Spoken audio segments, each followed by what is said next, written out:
नमस्कार किसान भाइयों, मैं doctor Radha Krishna easy solution पर आपका स्वागत है। मित्रों, हम प्रयास कर रहे हैं कि हमारे किसान भाई बिना किसी रासायनिक खाद के जैव खेती का आनंद ले सकें, जैव खेती में सफलता प्राप्त कर सकें, क्योंकि रासायनिक खादों के प्रयोग से हमने उसके दुष्प्रभाव देख लिए हैं। हमने देख लिए हैं किस दर से कई तरह के रोग, कई तरह की गंभीर बीमारियां हमारे समाज में फैल रही हैं। हमारे छोटे छोटे बच्चे कैंसर जैसी व्याधियों का शिकार बन रहे हैं। हमारे बच्चे कई तरह के संक्रामक रोगों का नित्य शिकार होते रहते हैं। अब तो एक और समस्या खड़ी होने लगी है। वो समस्या आपने भी देखी होगी, छोटे छोटे बच्चों के लीवर खराब हो रहे हैं।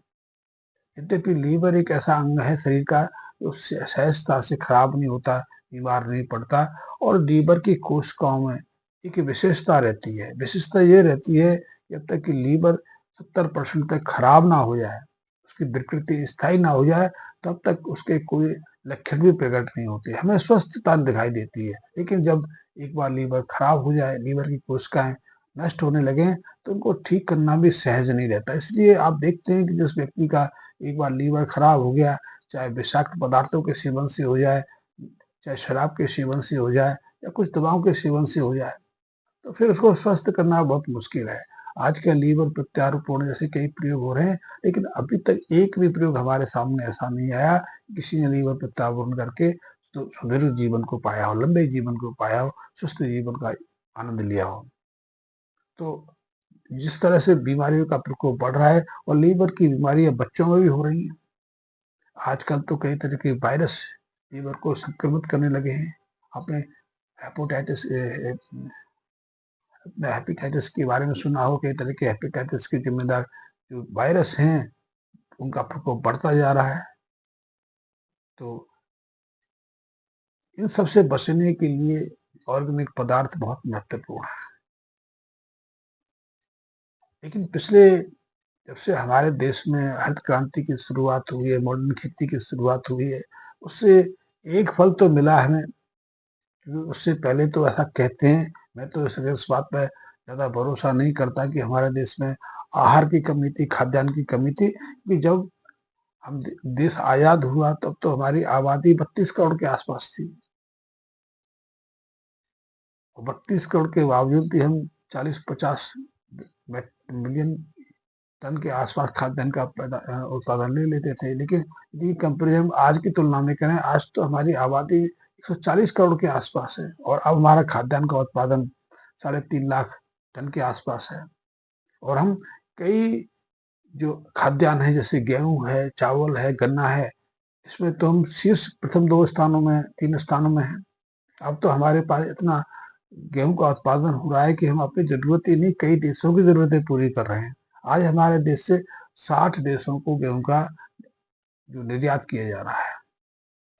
चावल का चावल की स्थिति भी यही है। अब हमारे पास अपनी जरूरत का नहीं, अपनी जरूरत से भी करीब करीब डबल से ज्यादा चावल हमारे पास है। इसीलिए अब बहुत सारे देशों को इसका निर्यात भी कर रहे हैं। गन्ने की बात की जाए तो हमारे देश में अब काफी मात्रा में, आवश्यकता से अधिक मात्रा में चीनी का भी उत्पादन हो रहा है। अभी तो एथेनॉल की जो प्रोडक्शन शुरुआत हो गई है। लेकिन इसके बावजूद भी कुछ ऐसी चीजें हैं जिसमें हम आत्मनिर्भर नहीं। यद्यपि 47 से पहले हम आत्मनिर्भर थे। 47 से पहले हमारे देश को विदेशों से तिलहन और तिलहन की जरूरत नहीं पड़ती थी। हमें ना तो दालें बाहर से मंगानी पड़ती थी, ना हमें खाद्य तेलों का आयात करना पड़ता था। लेकिन अब तो हम अपनी जरूरत का जो दालें हैं, वो 50 से 60% विदेशों से आयात करनी पड़ती है। कभी ऑस्ट्रेलिया से मंगाते हैं, कभी कनाडा से मंगाते हैं, कभी रूस से मंगाते हैं, कभी मोरक्को से मंगाते हैं। पता नहीं किस किस देश से हमें दालों का आयात करना पड़ता है। म्यांमार जैसे देश से भी हमें काफी मात्रा में दालों का आयात करना पड़ता है। दालों के मामले में अभी हम बहुत पीछे हैं। दालों के साथ में यदि तिलहन की बात की जाए, खाद्य तेलों की बात की जाए, तो अब तो हम ऐसे ऐसे खाद्य तेलों का प्रयोग करते हैं जिनकी तरफ हमको देखते भी नहीं थे।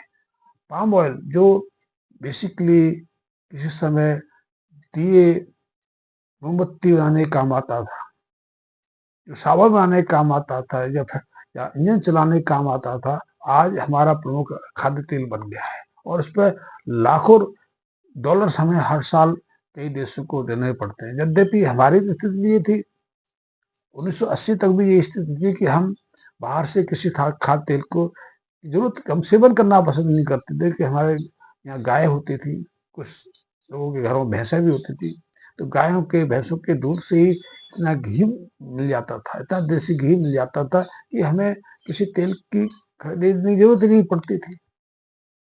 इसके अलावा हमारे पास सरसों थी, मूंगफली थी, नारियल था, इन्हीं से हमें काफी मात्रा में तेल मिल जाता था।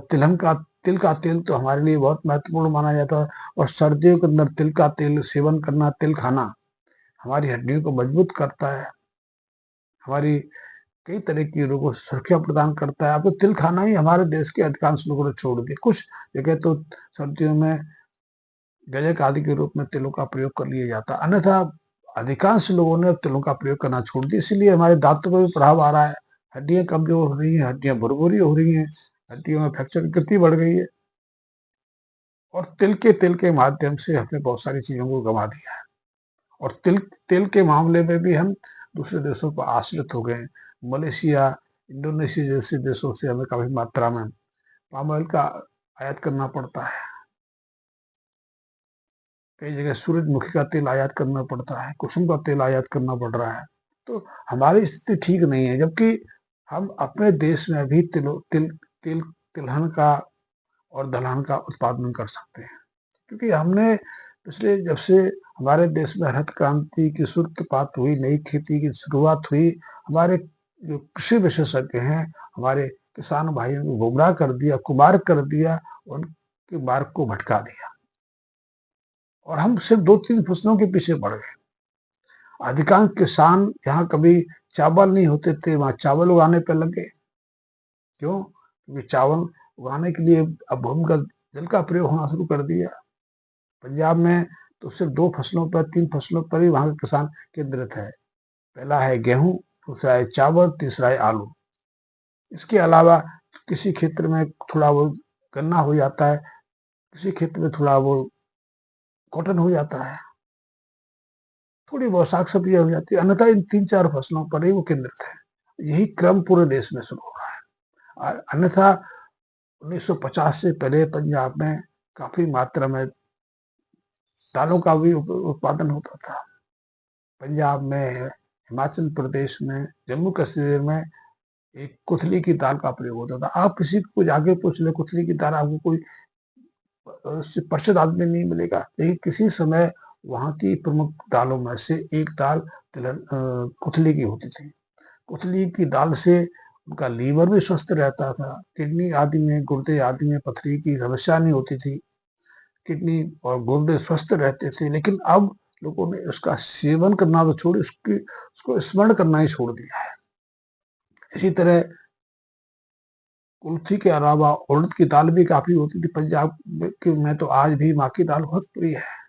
उड़द की दाल को पंजाब में माँ की दाल के रूप में जाना जाता है, लेकिन आज वो माँ उगाते नहीं, आज वो उड़द की दाल का उत्पादन नहीं करते। उनके लिए भी उड़द की दाल दूसरे राज्यों से या दूसरे देशों से आयात करके सप्लाई की जाती है।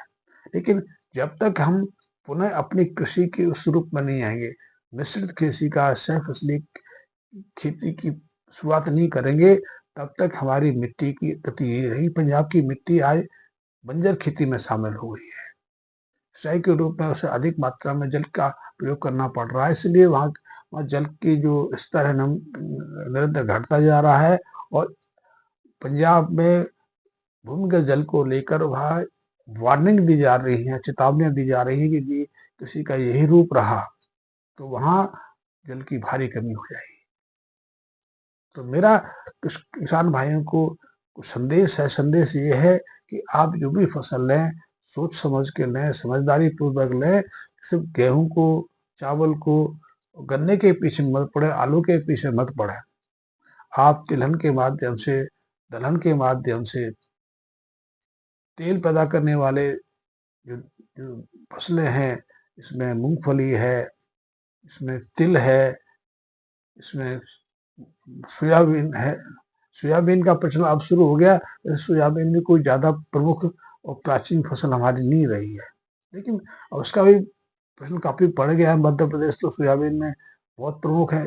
देश की करीब करीब 45 से 50% सोयाबीन का उत्पादन अकेला मध्य प्रदेश में होता है। मध्य प्रदेश ने सोयाबीन में काफी सफलता प्राप्त की है।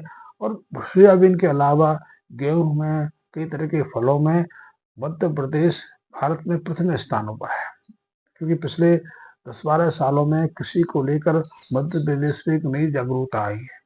तो मेरा अपने किसान भाइयों से ये अनुरोध है कि आप जो भी फसल लें उसमें 15 से 20% आप दालों का भी उत्पादन लें।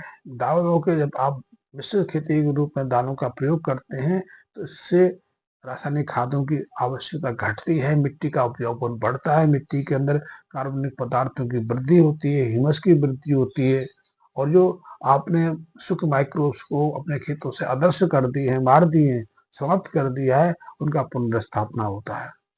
तो मेरा अनुरोध है कि आप इन बातों पर ध्यान देंगे और बातों को ध्यान करके अपनी जो लागत है वो घटाएंगे, खेतों को ज़्यादा स्वस्थ बनाएंगे और अपनी पैदावार में कम से कम 25 से 35% की वृद्धि करेंगे। तो लागत इसमें ज़्यादा नहीं है, लागत तो आनी नहीं, लागत घटनी है, लेकिन आपका जो खेती करने का तरीका है उसमें बदलाव आएगा और आप स्वस्थ अच्छी खेती अपने खेतों से ले पाएंगे। आप इस कर्ज को लेकर चिंतित हैं, इस आय को लेकर परेशान हैं कि आपकी आय नहीं बढ़ रही, आप निरंतर कर्जदार होते जा रहे हैं, या कृषि को लेकर आप चिंतित होने लगे हैं, या कृषि को छोड़कर मजदूरी करने की तैयारी करने लगे हैं, उस कार्य पर आप थोड़ा रुक पाएंगे, कुछ चिंतन कर पाएंगे। मेरी ये थोड़ी सी सूचना थी, आपने मेरी बात को गौर किया होगा।